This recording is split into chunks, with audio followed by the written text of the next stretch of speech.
रंग माझा वेगळा या मालिकेच्या 18 ऑगस्टच्या भागामध्ये आता ड्रायव्हरचा फोन आल्यामुळे दीपा खूप खुश असते आणि दीपा विठोबाला म्हणते, खरंच तुझे जितके आभार मानू ना तितके कमी आहेत.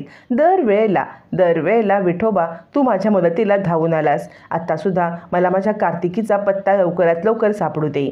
असं म्हणत दीपा डोळे पुसत असताना सौंदर्या येते आणि म्हणते, हे बघ दीपा, तूच जर अशी रडत बसलीस ना तर आम्ही कुणाकडे बघायचं, तू खंबीरपणे उभी राहा. असं म्हणत सौंदर्या तिला समजवत असते. दीपा म्हणते, हो आई. आणि तितक्यात दीपाला चक्कर येते. मग दीपिका धावत येते. सौंदर्या आणि दीपाला आता सोफ्यावरती बसवतात आणि श्वेता पाणी आणायला जाते. श्वेता धावत पळत पाणी आणते. दीपाला पाणी पाजलं जातं आणि मग दीपिका म्हणते, आई चल तुला मी तुझ्या रूममध्ये झोपायला नेते. सौंदर्या म्हणते, हे बघ दीपा, तुला आत्ता बोलले ना मी, तू स्वतःची काळजी घे. तू जर स्वतःची काळजी घेतली नाहीस तर मात्र कसं होईल. असं म्हणत सौंदर्या दीपाला समजवते. मग दीपिका दीपाला घेऊन बेडरूममध्ये निघून जाते. श्वेता म्हणते, खरंच काय अवस्था झाली ना दीपाची. याच्यावर सौंदर्या म्हणते, अगं ती आई आहे. एका आईचं दुःख आईला समजायलाच पाहिजे. तिला तिची मुलगी हरवले, ती शोधायची आहे. किती टेन्शन असेल डोक्यामध्ये. असं म्हणत सौंदर्या तिकडून निघून जाते. श्वेता विचार करते, दीपा या वेळेला नाही, या वेळेला तू जिंकणार नाहीस. कोणीही तुझी मदत करायला येणार नाही. विठोबा सुद्धा तुझी मदत करू शकत नाही. असं म्हणत श्वेता आता मनाशीच कपटी कारस्थानं करत असते. इकडे वर्धाबाई कार्तिकीचं खूप त्रास देत असतात आणि म्हणतात, लक्षात ठेव, कोणत्या ड्रायव्हरला फोन केला होतास. आता श्वेतामार्फत देशमुखबाईमार्फत वर्धाबाईला समजलेलं असतं की कार्तिकीने पळून जाऊन एका ड्रायव्हरच्या घरून फोन केलेला आहे. मग वर्धाबाई चिडतो, कार्तिकीला पण मारतो आणि इतर त्याच्या माणसांना म्हणतो, जर ही मुलगी परत पळाली ना तर गाठ माझ्याशी आहे. तोपर्यंत दीपाला घेऊन बेडरूममध्ये येते आणि म्हणते, आई झोप. मग दीपा सगळं नाटक करत असते ते दीपिकाला ती सांगते आणि म्हणते, दीपिका हे सगळं नाटक होतं, मला काहीही झालेलं नाही आहे. मला त्या ड्रायव्हरचा फोन आला होता आणि त्या ड्रायव्हरने मला एका ठिकाणी 50,000 घेऊन भेटायला बोलवले. तो मला कार्तिकीचं लोकेशन सांगणार आहे, त्यामुळे मला तिकडे जायचं आहे. दीपिका म्हणते, पण आई तू जाशील तरी कशी. दीपा म्हणते, ते काही मला माहीत नाही. मला कार्तिकीला आणण्यासाठी जे काही करायला लागेल ते मी करायला तयार आहे. मी फक्त तुलाच सांगते कारण मला तुझ्या मदतीची गरज लागेल. असं म्हणत दीपा आता तिथून पळण्यासाठी सगळं नाटक करते. मग दीपिका बेडवरती उशा ठेवून त्याच्यावरती पांघरून टाकते आणि दीपाला पळून जाण्यासाठी मदत करते. दीपा आता दीपिकाचा म्हणणं ऐकत कार्तिकीचा शोध घेण्यासाठी तिकडून निघते. आता दीपा बाहेर पडते खरी, पण बाहेर पोलिसांची गस्त असते. मग दीपा आता आपला वेशपालट करते, डोक्यावरून पदर घेते, हातामध्ये एक बोचकं घेते आणि घरातली कामवाली बनून बाहेर पडते. तरीसुद्धा एक हवालदार तिला थांबवतो आणि मॅडम थांबा बघू असं म्हणत तो म्हणतो, तुमचं काय काम आहे इथे. दीपा सांगते, अहो मी आणि माझा नवरा इथे काम करतो. हे आधीचे इन्स्पेक्टर होते ना, ते मला ओळखायचे, तुम्ही ओळखत नाही आहात. असं म्हणत दीपा त्याला समजवण्याचा प्रयत्न करत असते. तोपर्यंत इकडे दीपिकाला आर्यनचा कॉल येतो. आर्यन म्हणतो, दीपिका कशी आहेस तू. दीपिका म्हणते, माझ्या घरातले सगळे टेन्शनमध्ये आहेत आर्यन, मला तुझ्याशी बोलण्यामध्ये इंटरेस्ट नाही आहे. आर्यन म्हणतो, सिरियसली दीपिका, अगं तू एकटीच आहेस जी माझ्यावरती विश्वास ठेवतेस आणि खरंच तुझे थँक्स, तू कोर्टामध्ये माझ्यावरती विश्वास ठेवलास आणि एकदा मला भेटशील का. दीपिका म्हणते, आर्यन माझ्या घरात सिच्युएशन काय आहे तुला माहिती आहे का, मी नाही तुला भेटू शकत. आर्यन म्हणतो, हे बघ मी ना तुझ्या घरच्यांना कन्व्हिन्स करीन की खरंच कार्तिकीला पळवण्यामध्ये माझा हात नाही आहे, मी तुझ्या घरी येऊ का. दीपिका म्हणते, हे बघ जे चाललंय ना ते चालू दे, तू इकडे आलास तर कॉम्प्लिकेशन्स खूप वाढतील, त्यामुळे तू काही इकडे येण्याचा प्रयत्नसुद्धा करू नकोस. असं म्हणत आता इकडे दीपिका आर्यनला भेटू नको असं सांगत असताना सुद्धा आर्यन म्हणतो, दीपिका अगं खरंच माझं तुझ्यावरती खूप प्रेम आहे आणि तू माझ्यावरती विश्वास दाखवलास त्यामुळे मला खूप धीर आला आहे. एकदा मला भेटणं. पण दीपिका आर्यनला भेटायला बिलकुल तयार नसते आणि ती आता फोन ठेवून देते. आर्यन विचार करतो की दीपिकाला भेटण्यासाठी मला जावंच लागेल आणि तो बाईक काढून निघतो सुद्धा.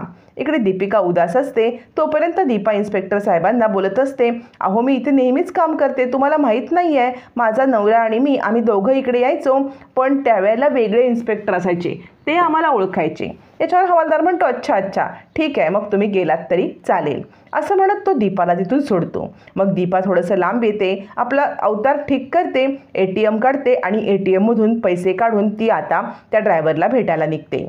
इकडे कार्तिकचा पाय फ्रॅक्चर असल्यामुळे त्याच्यावरती उपचार चालू असतात. सौंदर्या त्याची काळजी घेत असते आणि ती सांगते, तू न काळजी करू नकोस, सगळं काही ठीक होईल. कार्तिक म्हणतो, मम्मा काय ठीक होईल आणि काय नाही मला कळत नाही. इतक्या वर्षानंतर माझ्या 2 मुलींच्या सहवासात राहायची मला संधी मिळाली, पण बघ ना हे काय चाललंय, मला तर काहीच कळत नाही आहे की जरा माझ्या आयुष्यात काही चांगलं व्हायला लागलं की लगेचच ताबडतोब काहीतरी विघ्न येतात.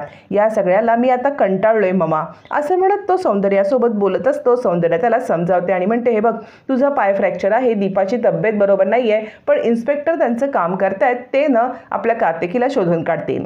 तितक्यात तिथे दीपिका येते आणि म्हणते, ग्रँडमा मम्मा ना इथे नाही आहे. याच्यावरती सौंदर्या म्हणते, काय मम्मा नाही आहे इथे?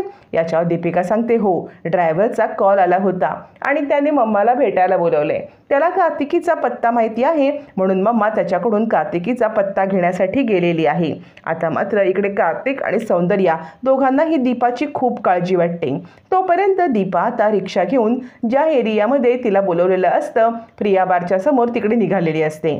आर्यन दीपाला पाहतो आणि विचार करतो, दीपा आंटी कुठे चालली? कुठेतरी माहितीसाठीच चालली असेल. मला यांचा पाठलाग करायला पाहिजे, म्हणजे माझी काही मदत लागली तर मी यांची मदत करू शकेन. असं म्हणत आर्यनसुद्धा हेल्मेट घालतो आणि दीपाचा पाठलाग करतो. सौंदर्या म्हणते, पण दीपाला जायची काय गरज होती? याच्यावरती दीपिका सांगते, त्या ड्रायव्हरने फोन करून पैशाची मागणी केली आणि कार्तिकी कुठे आहे हे लोकेशन मम्माला तो सांगणार आहे म्हणून मम्मा तिकडे गेलेली आहे. आजारी वगैरे मम्मा काहीच नाही आहे. मग आता दीपा ज्या लोकेशनवरती तिला ड्रायव्हरने बोलवलेलं असतं तिथपर्यंत रिक्षा नेते आणि प्रिया बारच्या समोर येऊन थांबते आणि ती म्हणते, दादा तुम्हीच मला कॉल केला होतात ना पैशासाठी? याच्यावरती तो म्हणतो, हो मी कॉल केला होता, पण खरं सांगू तर पहिले पैसे द्या, मग तुम्हाला मी काय ते सांगतो. दीपा म्हणते, नाही तुम्ही पहिले मला तिचा ॲड्रेस तरी सांगा. याच्यावरती तो माणूस म्हणतो, नाही तुम्ही आधी पैसे द्या. दीपा पैसे काढते. आर्यन तिकडे येतो. आर्यन हे सगळं पाहतो. त्यावरती तो ड्रायव्हर म्हणतो, मी तुम्हाला एका एरियामध्ये घेऊन जाईन, त्या एरियामध्ये मी तुमच्या मुलीला पाहिलं होतं. अखेर दीपा पैसे देते आणि त्या ड्रायव्हरसोबत त्या एरियात निघते सुद्धा. त्या एरियामध्ये आल्यावरती ड्रायव्हर म्हणतो, हा बघा हा एरिया वर्धाबाईचा आहे. दीपा म्हणते, पण माझी मुलगी? याच्यावरती तो ड्रायव्हर म्हणतो, मला इथपर्यंतच माहिती आहे, ती वर्धाबाईच्या ताब्यात असण्याची शक्यता आहे, कारण हा एरिया जो आहे तो वर्धाबाईचा आहे. मी इथपर्यंतच तुमची मदत करू शकतो, इतकीच तुम्हाला माहिती देऊ शकतो. असं म्हणत ड्रायव्हर 50,000 घेऊन तो एरिया दाखवतो. तोपर्यंत इकडे श्वेता आता दीपाच्या रूममध्ये येते आणि दीपा तुला काही खायला आणू का? असं म्हणत मुद्दाम नाटक करत ती आता दीपाच्या इथे पांघरूण काढते. दीपाच्या अंगावर पांघरूण काढल्यावरती तिथे असलेल्या उषा बघून श्वेताला मोठा धक्काच बसतो. म्हणजे दीपा आपल्याला चकमा देऊन पळून गेलीच तर.